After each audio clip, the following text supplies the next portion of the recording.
நேர்களை வணக்கம். நான் உங்கள் மார்ஷல். இன்றைய சிறப்பு நேர்காணலுக்காக நம்முடன் மூத்த அரசு விமர்சகர் டாக்டர் ராமசுப்ரமணியம் இணைந்திருக்கிறார். பாருங்களோட பேசுவோம். சார் வணக்கம். வணக்கம் மிஸ்டர் மார்ஷல். சார், செங்கோட்டையன் அவர்கள் அதிமுகவிலிருந்து நீக்கப்பட்டதிலிருந்து அவர் ஒவ்வொரு பிரஸ் மீட்லயும் புது புது தகவல்களை சொல்லி அதிர வைத்துக் கொண்டிருக்கிறார். இப்போ பிஜேபி சொல்லிதான் இந்த ரெண்டு அணிகளையும் இணைக்கிறதுக்கான அந்த முயற்சிகளை நான் எடுக்க தொடங்கினேன் அப்படின்றாரு. தொடர்ந்து அவருடைய அந்த பேச்சுக்களை எப்படி பாக்குறீங்க சார்? இது அடிப்படையான ஒரு விஷயம் சார். இவர் ஏடிஎம்கேக்காரரா இல்லையா? நான் எம்ஜிஆர் காலத்திலேருந்தே இந்த கட்சி ஆரம்பிச்ச காலத்திலேருந்தே நான் அந்த பயணித்துக் கொண்டிருக்கின்றேன். படிப்படியாக இந்த கட்சியில் வளர்ந்து மினிஸ்டர் வரைக்கும் வந்துட்டேன், எம்எல்ஏ வந்தேன், மினிஸ்டராக வந்துட்டேன் அப்படின்னு மாறுதட்டி கொடுக்கின்ற இந்த மனிதர் என்ன சொல்றாரு? பிஜேபி தான் எங்களை கூப்பிட்டாங்க, இவர்கிட்ட கட்சியில இருக்கக்கூடிய பதவி எல்லாம் பிடுங்கியாச்சு. பிறகு இவர் பிஜேபி கூட்டாங்கன்னு இங்க போய் நின்று இன்னும் எல்லாத்தையும் ஒத்துமையாக இருக்கிறேன், எல்லா அந்த ரெண்டுபட்ட அந்த அதிமுக ஒன்றிணைக்க பாடுபடணும்னு சொல்லிட்டு அதற்காக இவருக்கு இன்விடேஷன் டெல்லியில இருந்து வந்துதான் பிஜேபி கொடுத்தாங்களாம். இவர் அங்க போய் நின்னாராம். அவருக்கு சொல்லிக்கிறது வெக்கமா இல்ல? ஒரு அதிமுக அரஞ்சு சொல்லிட்டு, அதுவும் ஆரம்ப காலத்திலேருந்து அந்த கட்சியில பயணித்தான், 57 வருஷம் எம்எல்ஏவாக இருந்து கொண்டிருப்பான். இப்படி எல்லாம் பேசிட்டு கொஞ்சம் கூட கூச்ச நாச்சமே இல்லாத அவர் அப்படி இருக்காருன்னா அவரை நம்ம என்ன சார் சொல்றது? இது வரைக்கும் கேள்விப்படாத ஒரு கட்சி இருந்துட்டு, அதாவது அடிப்படை உறுப்பினர்ல இருந்து அவர் நீக்கல, உதவிகள்லாம் பிடுங்கியாச்சு. அப்படி இருக்கும்போது இவர் அங்கேருந்து போய் அங்க போய் பேசிட்டு அவங்க தான் கூப்பிட்டாங்க, அதுக்காக தான் நான் போனேன் அப்படின்னு சொல்லிட்டு என்ன ஹரித்வாருக்கு போனேன், அங்க போய் ஸ்நானம் பண்ணிட்டு ராமபிரானை தரிசனம் பண்ணாங்க. ராமபிரான் அங்க ஹரித்வார்லயா இருக்காரு, அவர் அயோத்தியில இருக்காரு. அது கூட தெரியாம அதை பொய் சொல்றது கூட சரியா சொல்ல தெரியாம எல்லாத்தையும் ஒன்று பேசிட்டு கடைசியில பிஜேபி சொன்னதை நான் இங்க ட்ரை பண்றேன் அப்படிங்கிற மாதிரி பேசுவதுங்கிறது ரொம்ப அவருடைய ஏஜுக்கும் அவருடைய எக்ஸ்பீரியன்ஸுக்கும் இது சரியாவே இல்லை. அது அந்த கட்சியை கொண்டு போய் சுத்தமா அடக வச்சுட்டாங்க சார்.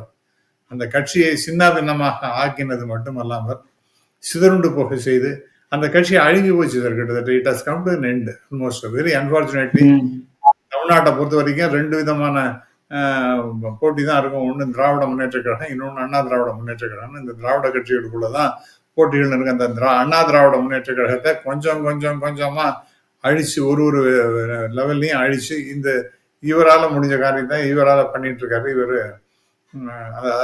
அது அழிவதற்கு அழிச்சு அந்த இடத்துக்கு பிஜேபி வருதா டிவிகே வருதுங்களா சார்? இல்ல, அது டிவிகேன்னு இருக்கேன், அதுவும்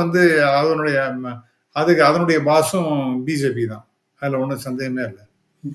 அது அவங்க ஆட்டங்கள் போடுகின்ற பொம்மை தாளங்கள் எல்லாமே இருக்கு, எல்லாம் பிஜேபி சொல்றதை கேட்டுன்னு தான் பண்ணிட்டு இருக்காங்க. பட் இவரை பொறுத்த வரைக்கும் அந்த கட்சியை, அதாவது பிஜேபியினுடைய முக்கியமான ரோல் என்னன்னா, இந்த அவங்க தான் முன்னாடியே தெளிவாக சொல்லிட்டாங்களே, ரெண்டாவது இந்த அதிமுகங்கிற கட்சி நாங்க கபலீகரம் பண்ணுவோம் தான் அவங்க வெளிப்படையாக சொன்னாங்க. அதுதான் நடந்து கொண்டிருக்கின்றது.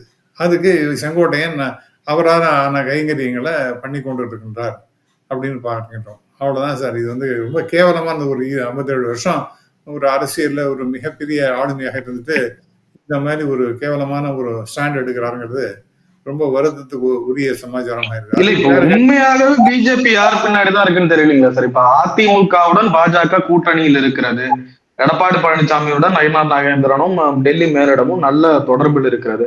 பிறகு செங்கோட்டையனுக்கு பின்னாடி பிஜேபி இருக்குது அப்படின்னா புரிஞ்சுக்க முடியலீங்களா? அதான் சார், இது இந்த கட்சி சின்னபின்னமாக்கணும் சார். அவங்களுடைய ஐடியாவே கூட்டணி அப்படிங்கிற மாதிரி. அவங்களுடைய இலக்கு என்பது 2029 தான். முக்கியமாக தான் முன்னாடியே சொல்லிட்டாங்க அவங்க. எங்களுடைய இலக்கு என்பது 2029 தான். அந்த நாடாளுமன்ற தேர்தலை பத்தி தான் நாங்க ரொம்ப முக்கியத்துவம் தருகின்றோம் அப்படிங்கிற மாதிரி சொல்லிட்டாங்க. அதுக்குள்ள எவ்வளவு சிதைக்க முடியுமோ, சின்னாபின்னமாக்க முடியுமோ அதிமுக அவ்வளவு தூரம் பண்ணிட்டு இருக்காங்க. அதுதான் நடந்து கொண்டிருக்கின்றது. அந்த கட்சி இனிமே அதனுடைய ஐடென்டிட்டி கம்ப்ளீட்டா கொஞ்சமா போயிடுது. அது சிதைச்சு சின்னாபின்னமாக ஆக்கி அதை உரு தெரியாத ஒரு கட்சியாக கம்ப்ளீட்டா கபலீகரம் பண்றது. மலைப்பாம்பு, அது நாம் அடிக்கடி சொல்றப்ப பாம்பின் வாய் தேரை தானேன்னு அந்த பிரம்மாண்டமான அந்த பாஜக என்கின்ற அந்த பாம்பு வாயில மாட்டின்ற தேர இந்த அதிமுக அப்படிங்கிற மாதிரி ஆயிடுச்சு sir. Sengottaiyan, OPS, TTV Dhinakaran, Sasikala இவங்க 4 பேரும் சேர்ந்து ஒரு ஒருங்கிணைப்பு முயற்சி எடுக்க போறதா சொல்றாங்களே, அது எப்படி இருக்கும்னு நினைக்கிறீங்க? இல்ல அதாவது சசிகலா அம்மையார் அவர் தான் சொன்னாங்க, நாங்க வந்து பெரிய வெயிட் அண்ட் சீன்றாங்க, நல்ல ட்விஸ்ட் அண்ட் டர்ன்ஸ் எல்லாம் இதெல்லாம் வரும்ன்றாங்க. என்ன தெரியுது, இவங்கெல்லாம் எல்லாரும் சேர்ந்துட்டு கடைசியில நான் என்னுடைய சந்தேகம் என்னன்னா, இந்த தாவேக்காங்கிற கட்சி இருக்கேன், அது இன்னும் பெரிய ஜபர்தஸ்தா இப்ப பேசிட்டு இருக்கு, நாங்கெல்லாம் ஒன்றும் சேர மாட்டோம், நாங்கள் தனியாக தான் நிற்போம், பிஜேபியோட தொடர்பு கிடையாது. முன்னாடி டிஎம்கே எங்களுக்கு அரசியல் எதிரி, கொள்கை எதிரி பாஜக அப்படின்னாங்க. இப்ப கொள்கை எதிரியை பத்தி பேச்சே கிடையாது அவங்களோட. ஆகவே இதுதான் பாஜகவினுடைய ஒரு கேம் பிளானா இருக்கும். தாவேகாவை கடைசி நேரத்தில் பாருப்பா, சிபிஐ எல்லாம் அதெல்லாம் உன் குடும்பம் என் கையில மாட்டின்னு இருக்கு, நீ ரொம்ப துல்லியம், நீ உன்னோட எதிர்காலமே எல்லாம் போடும், உன்னை சினிமாவும் போடும், அரசியல கம்ப்ளீட்டா போயிடும், சினிமா துறையிலையும் உன்னால சந்தோஷமாக இருக்க முடியாது, ஒரு ஹாப்பினஸ் இருக்காது அப்படிங்கிற மாதிரி அவங்கள பயமுறுத்தி வச்சிருப்பாங்க. அதனால இப்ப இன்னும் கொஞ்சம் பிஜேபி பத்தி பேசாம டிஎம்கே மாற்றியும் பேசிட்டு இருக்காரு அவரு.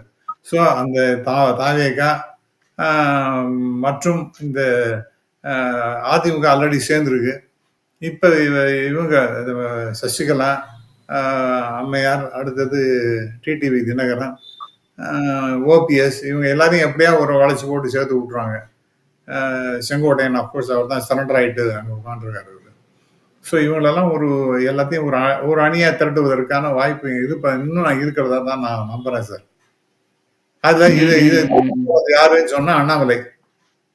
அட்லீஸ்ட் இந்த கடைசி நேரத்துல அதிமுக வந்து பாஜக அவங்களோட பயணிக்கிறேன்னு சொல்லிட்டு போறதுக்கு இந்த தாவேகாவும் இந்த 4 சொன்னமே செங்கோட்டையன், டிடிவி, ஓபிஎஸ், சசிகலா இவங்கெல்லாம் சேர்த்துன்னு ஒரு அணியாக சேர்த்துட்டு இவங்கெல்லாம் ஒரு தாவேகெல்லாம் ஒரு தனி அணியாக நின்று தனியாக களம் காணலாம். அதோட சேர்ந்துட்டு அண்ணாமலை அவர்கள் இருக்காரு பாருங்க, அவருக்கு முக்கியத்துவம் குறைஞ்சி போச்சு, அதனால அவர் தான் இதெல்லாம் கிளப்பி விட்டுட்டு இருக்காருன்னு ஒரு பேச்சு ரொம்ப ஆழமாக அடிபடுகின்றது.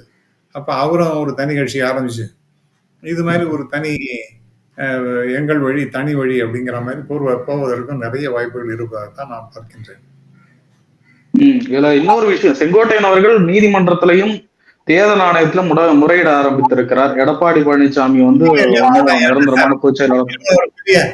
அவர் என்ன சார் இமெயில் அனுப்புறாராம், என்ன இது ஒரு இதனால் என்ன பண்ணிட்டு இருந்தாரு அவரை, எவ்வளவு அந்த கட்சி மேல கேஸ் எல்லாம் போட்டு இது ரெட்டாலையை முடக்கணும், அதை பண்ண இதை பண்ணலாம் பேசின போது அவர் எங்க போனார், அவர் இதே கட்சியில் தான் இருந்தார். அவரோட மாதிரி ஒரு கேவலமான ஒரு ஆளையை பார்க்க முடியாது சார். அவருக்கு இது ஆஃபர் கொடுத்தாங்களா சிஎம் 2 தடவை ஆறுது, ஏன் நீங்க சிஎம் இப்ப உங்களுக்கு சிஎம் ஆறதுக்கு உங்களுக்கு ஆஃபர் கொடுத்தாங்கன்னு நீங்க சும்மா இருப்பீங்களா? டெஃபினட்டா ரொம்ப சந்தோஷமாக அதுக்கு ஒரு நல்ல ஒரு வாய்ப்பு என்விரான்மெண்ட் இருக்குன்னு சொன்னா டெஃபினட்டா நீங்க அக்செப்ட் பண்ணீங்க, நானும் அக்செப்ட் பண்ணிப்பேன். அவர் பண்ண அவருடைய இயலாமை, அவரும் பயந்தான் முடியும் அவரு. அதோட இல்லாம அது அவர்கிட்ட கையில காசு இல்லை, இல்லாம இருக்காது, அதை எடுக்கிறதுக்கு கூச்சம், வேண்டாம் நம்ம எடுத்து செலவு பண்ணிட்டோம்னா அப்புறம் நம்மளால அதை சேர்க்க முடியுமான்னு சொல்லிட்டு ஒரு பயம். ஆகவே இப்படிலாம் தான் ஒரு செங்கோட்டையன் பிஹேவ் பண்ணியிருக்காருன்னு நான் ஃபீல் பண்றேன். அதை தாண்டி அவர்கிட்ட ஒரு ஸ்டஃப் இருக்கா தெரியல. அந்த இமெயில நான் அனுப்பலாம், இமெயில்ல எலெக்ஷன் கமிஷனுக்கு ஒரு நோட்டீஸ் அனுப்புறாராம். இதெல்லாம் கேட்கவே சிரிப்பா தான் இருக்கு. இல்ல ஒவ்வொரு ஆட்களா அது மாதிரி வெளியேறத பாக்குறப்ப உண்மையாகவே அதிமுக பலமா இருக்கா? எடப்பாடி பழனிசாமி தலைமையிலான அதிமுக தொண்டர்கள் அவர் பக்கம் இருக்காங்களான்னு சந்தேகம் வருதுல்ல சார். நான் வெரி சாரி டு சே, இந்த பிஜேபி ஏடிஎம்கே இவங்க 2 பேரும் they are going to bite the dust. அதுல ஒன்றும் சந்தேகமே இல்லை. அவங்களால 2 பேரும் ஜெயிக்க போறதுனோ கிடையாது. அவங்க அந்த கூட்டணி டெஃபினட்டா ஜெயிக்காது. அதற்காக வேற ஒரு முயற்சி இந்த தாவேகாவை சேர்த்துக்கணும்னு பாக்குறாங்க. அதுக்கு பிஜேபி பின்னணியில இருந்து உதவி செய்வதாக கேள்விப்படுகின்றோம். இல்ல தாவேகா அந்த அண்ணாமலையோட ஒரு ஆட்டம் இருக்க, அதன்படி அண்ணாமலை, டிடிவி தினகரன், சசிகலா, ஓபிஎஸ், செங்கோட்டையன் போன்றவர்கள் அவங்கெல்லாம் ஒன்னா சேர்ந்துட்டு ஒரு தனியாக ஒரு அணி அமைச்சு இன்னும் சில கட்சிகள்லாம் சேர்த்துட்டு களம் காணுவதற்கு வாய்ப்புகள் நிறைய இருக்கு. அது அண்ணாமலையுடைய கைவண்ணமாகவும் அந்த அந்த நேரத்தில் இருக்கலாம். ஸோ இப்படிலாம் தான் போயிட்டு இருக்கு சார். அப்ப மீண்டும் அதிமுக பலப்படுவதற்கு வாய்ப்பே இல்லைன்னு நினைக்கிறீங்களா? கிடையாது. அதெல்லாம் பலமாவது எல்லாம் பாவம் சார். அது அது வந்து கிட்டத்தட்ட ஒரு பயங்கரமா அடிபட்டு துடிச்சுட்டு இருக்கிற ஒரு பாம்பு மாதிரி இருக்கு. அது நிறைய அடி வாங்கின அந்த பாம்பு. அதனால என்ன செய்ய முடியும்? அந்த உயிர் ஓடிட்டு இருக்கு, அவ்வளவுதானே ஒழிய அதுக்கு மேல ஒன்றும் இல்லை. அந்த கட்சி சின்ன பின்னமா போயிடுது சார். அது அதுல ஒன்றும் வருத்தமே யார் வருத்தப்படுறதுக்கு அது இல்ல. இப்ப எலெக்ஷன் கமிஷன் விவகாரத்தை பொறுத்த வரைக்கும் பிஜேபி எதுவும் மாற்றி முடிவெடுக்க வாய்ப்பு இருக்கா? அதாவது இன்ஃபுளுன்ஸ் இருக்க வாய்ப்பு இருக்கா வேற மாதிரி? தெரியாது. யாராவது கடைசின்னு எடுத்து ஜனவரி மாசத்துக்கு மேல இவர் ஏதாவது முரணை பிடிச்சிட்டு வேண்டாம் பிஜேபி அப்படின்னு சொல்லிட்டு ஒருத்தவங்க உதவி தள்ளினார்னா, அல்ல தாவேகாவோட ஒரு அண்டர்ஸ்டாண்டிங் ஏதாவது போட்டாரு அப்படின்னு சொன்னால், யாரும் நம்ம இபிஎஸ் அவர்கள் போட்டான்னு சொன்னா, அதுக்கு அவர் அந்த இரட்டையிலை முடக்குவதற்கு வாய்ப்புகள் நிறைய இருப்பதாக நாம் பார்க்கின்றோம். அதுவும் நடக்கலாம். ஆமா. அதிமுக தாவேகா பாஜக அலைன்ஸ் அதுவும் வருவது நம்ம முன்னாடியே சொன்னேன். அதுக்கும் வாய்ப்பு இருக்குதான் சார், இருக்குதான் நான் ஃபீல் பண்றேன். அது விஜய் கொள்கை எதிரின்னு சொன்னாரே சார், போவாரா சார்? அதெல்லாம் சும்மா சார், அதெல்லாம் முருடா சார். அதெல்லாம் இவர் பெரிய மகா பேரறிஞர், அரசியல்ல பெரிய சாணக்கியர். அவர் சொன்னது அப்படியே அதெல்லாம் ஒன்றும் கிடையாது. அவர் தலைக்கு மேல கத்தி தொங்கிட்டு இருக்கு. சிபிஐன்னு ஒரு ஆயுதத்தை வச்சு தலைக்கு மேல தொங்க விட்டுருக்காங்க. அதனால அவர் பேச்செல்லாம் எடுத்துக்க முடியாது. கடைசியில பயந்து நடுங்கிட்டு சரண்டர் ஆயிடுவார் சார் அவர். அதனால நீங்க அவருக்கு அவரை ரொம்ப பெரிய ஒரு அரசியல் சாணக்கியத்தனம் இருக்கிற மாதிரிலாம் நீங்க நினைச்சுக்க வேண்டாம் அவரை பத்தி. இப்படியெல்லாம் எல்லாரும் ஒன்றிணைந்தா திமுக வீழ்த்தலாம் அப்படின்ற மாதிரி ஒரு கால்குலேஷனை கொடுக்குறாங்க. அதுக்கு வாய்ப்பு எப்படி இருக்கு? இல்ல சார், இந்த இப்ப ஆஸ் ஆஃப் டுடே டெஃபினட்டா DMK is on very very strong wickets. அதுல ஒன்றும் சந்தேகமே இல்லை. இப்ப ஏன்னா தனித்தனியா நாம் தமிழர் தனி கிடையாது அணி. அடுத்தது இந்த தாவேகாங்கிறது ஒரு தனி அணி, ஏடிஎம்கே அண்ட் பிஜேபி ஒரு தனி அணி. இதெல்லாம் பிரிஞ்சு கிடக்கிறதுனால it is definite. And moreover இது பிரிஞ்சு கிடக்கிறதுனால இன்னும் அதுதான் அட்வான்டேஜ் ஃபார் டிஎம்கே நான் சொல்லவே மாட்டேன். அவங்களுடைய ஏராளமான சில செயல்பாடுகள், திட்டங்கள் அதெல்லாம் மக்களுக்கு ஏராளமாக போய் சேர்ந்துருக்கு. அதெல்லாம் நல்ல விதமாக போய் சேர்ந்திருக்கிறது என்பது உண்மை. அதெல்லாம் டெஃபினட்டாக இளைஞர்களும் சரி, குறிப்பாக இந்த கல்லூரி மாணவர்கள் அவங்கெல்லாம் டெஃபினட்டாக டிஎம்கே செய்கின்ற அந்த மிகப்பெரிய தொண்டினை போற்றத்தான் செய்வார்கள். அது டெஃபினட்டாக ரிஃப்ளெக்ட் ஆகும் பாசிட்டிவாக. அதேமாரி பெண்கள் ஒரு 1000 ரூபா அவங்களுக்கு கிடைக்கிறதுங்கிறது ஒரு பெரிய விஷயம். அதெல்லாம் வேண்டாங்கிறா சார் இந்த தாவேகா. 1000 ரூபாயும் வேண்டாம், பஸ்ஸும் வேண்டாம். என்ன இது? அவங்களுக்குலாம் என்ன தெரியுமா? அவங்களுக்கு இந்த புடிச்சைப்புக்காரனுக்கு பசியைப்புக்காரனுடைய கஷ்டத்தை பத்தி தெரியுமா? 1000 ரூபாங்கிறது எவ்வளவு பெரிய விஷயம். ஒரு சாதாரண வீட்டுக்கு இந்த 1000 ரூபாங்கிறது எவ்வளவு பெரிய விஷயம். அதே மாதிரி இலவசமான பஸ் அப்படின்னு சொல்லிட்டு பெண்களுக்கு கொடுக்கறது அது எவ்வளவு பெரிய அட்வான்டேஜ். எங்க வீட்டுல வேலை செய்யற ஒரு அம்மா, அவங்கள்ட்ட கேட்கறேன், என்ன அதெல்லாம் ஒன்றும் பிரச்சனையே கிடையாது சார், நான் போயிட்டு வந்துட்டு இருக்கேன், டெய்லி எங்க எல்லா இடத்துக்கும் போயிட்டு இருக்கேன், கிட்டத்தட்ட எனக்கு 800 1000 ரூபா வரைக்கும் அது சேவ் ஆகுது எனக்கு அப்படின்னு ரொம்ப மகிழ்ச்சியா சொன்னாங்க. இது மாதிரி ஒரு வீட்லயும் இம்பாக்டை கிரியேட் பண்ணிருக்காங்க. அதனால டிஎம்கே செயல் திட்டங்கள் மிக பெரிய அளவிற்கு மக்கள்கிட்ட பாசிட்டிவா போய் சேர்ந்து இருக்கின்றது. இரண்டாவதாக இன்னைக்கு இருக்கக்கூடிய அரசியல் சூழலை பார்க்கும்போது டெஃபினட்டா அட்வான்டேஜ் டிஎம்கே தான். ஏன்னா அவங்களுக்கு எதிர்த்து ஓட்டுகள் பிரிஞ்சு கிடக்கின்றன அப்படிங்கிறதும் மிக முக்கியமானது. மூன்றாவது டிஎம்கே அலையன்ஸ் ரொம்ப இன்டாக்டா இருக்கின்றது என்பதும் ஒன்றும் சந்தேகமே இல்லை. ஆகவே இதெல்லாம் நீங்க பார்க்கும்பொழுது இன்னைக்கு ஆஸ் ஆஃப் டுடே மிகப்பெரிய வெற்றியை டிஎம்கே அணி பெறும் என்பதில் ஒன்றும் சந்தேகமே கிடையாது சார். நிறைய விஷயங்களை பயிர் ரொம்ப நன்றி சார். நன்றி, தேங்க்யூ.